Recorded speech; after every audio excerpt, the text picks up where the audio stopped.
Pixel 8a case official Google เฮาเสียมค่ะกรอน unbox เลยโดนะ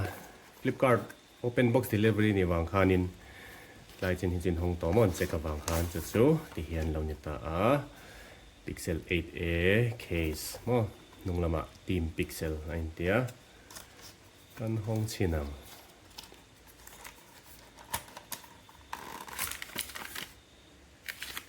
ชูวางไว้เห็นมัมต่อแล้ววะที่คานให้ฮี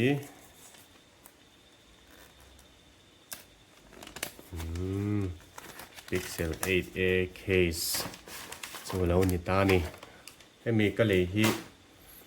Flipkart ตรงนี้นี่ตามอ MRP ค่ะสั่งทุ่มมันเนี่ยสั่งที่จะลีนันดิสคาวน์นะมาเสอะโฟนเนี่ยนะก็เลยรัวละวังค่ะนินดิสคาวน์เอ็กซ์ตร้าค่ะเลียติดส่วนสั่งนี่จะสมงาปะกัวอินก็เลยตาโตครบไม่มาเสมีพรีเมียมตัวปะมออันวัวเช่นไงไอ้เนรมทราบิกไม่นี่มันมอยGoogle เขาเสียมบิ๊กฮะอันนี้ตานุ่งเหี้ยเฮียนินอมงค่ะออกมาไอ้ขู่ทะเลครบไหมส่วนให้สกรีนโปะอินโปรเทคทราเวงแรงเพี้ยนโดนเนี่ยส่วนให้มีเคส Google เขาเสียมชัดแน่แม่มจูฮารานี่มอมา Google Pixel 7a กันนี่พอฮีเคสค่ะ Google เขาเสียมเท่าฮีกันเลยโฟนประคัดโจกฮี Samsung อันนี้ตาจะมีจวนนี้กันเลยหุ่นค่าไอ้รัวเล็กแรงตีเลยกันเลยมาสะโจกกันเลยนัวเลยลุกส์ก็จินลุกตุกะมาเสียให้เตียนทันฮีทัทุ่มนัวค่านินไอ้อุ่นเลยบิ๊กแต่ลัดไม่นี่ Google Case ก็จะที่เฮียนที่ไฟหลอกพวกค่านินวักเหล่าบิ๊กตาประคัดโจกอะไรจูตะเพียนมั้งจู่ชัดนะกเตียมันเตาโปะค่ะเคลมจนเรื่องจูดำเดียวขัดยังกันนี่ตาปะขัดจนมั้ง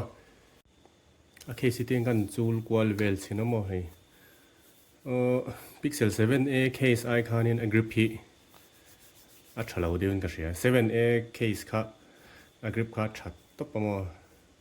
ให้จุดเล่มินกริปฮีนาเดียวโจเกม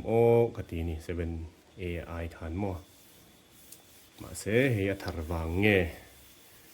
ติขจูเชียดแล้ววันนี้บางชิ้นงะเชียดสว่างจู